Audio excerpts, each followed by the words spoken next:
Hello, I'm Bill Anderson. I'm a local councillor here in Mijas, and I'm collaborating with a group of professionals who are creating a new platform to give us up-to-date advice on a number of current issues. This video is about ERTEs. I'll explain what that is in a moment, but I want to acknowledge Maria of CostaLuz Lawyers, who has provided this excellent summary about the current conditions for employees affected by ERTEs. ERTE is a temporary suspension of contract, in this case because of the exceptional circumstances created by COVID and the many restrictions placed on businesses.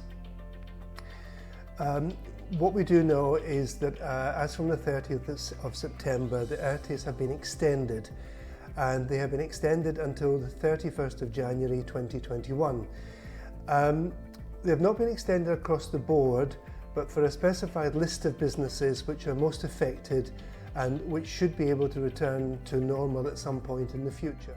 Let's talk about some personal circumstances. So what if I'm on ERTE and I'm not being paid? Well, if this is the case, you need to contact SEPE, SEPE, which is the employment service. This is the office that makes decisions about the ERTEs. At this office you can check your status. If you have a digital signature, you can even download the decision on your ERTE, and if you disagree with it, you can make an appeal. If you are still being paid ERTE and you're already back at work, it's absolutely essential that you put this money aside, as the government will require it to be returned at some point in the future. Another question which Maria Luisa says is coming up a lot is, can I be sacked if I'm on ERTE?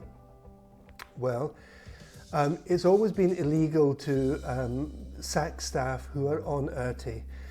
The recent extension to the ERTE continues to make it illegal to sack staff in these circumstances. There is, however, a small but significant change to the legislation. The ban on sacking staff relates to the length of time they have been on ERTE. So if they have been, for example, 4 months on ERTE, they have another 2 months during which their contract cannot be terminated. If this does happen, there are mediation conciliation services locally which can help with coming to some agreement with employers, and if not, there is always, of course, a legal route. Another concession relates to people who have rental contracts. Recognising that many people have been severely affected by the cuts in salary, there is an extension on the prohibition of evictions for those directly affected by ERTE or COVID restrictions. If you find yourself in a vulnerable situation and maybe can't pay your rent, it remains illegal to evict you.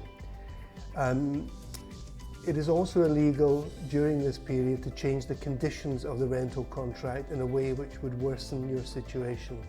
So, for example, they cannot raise the rent whilst you're on ERTE.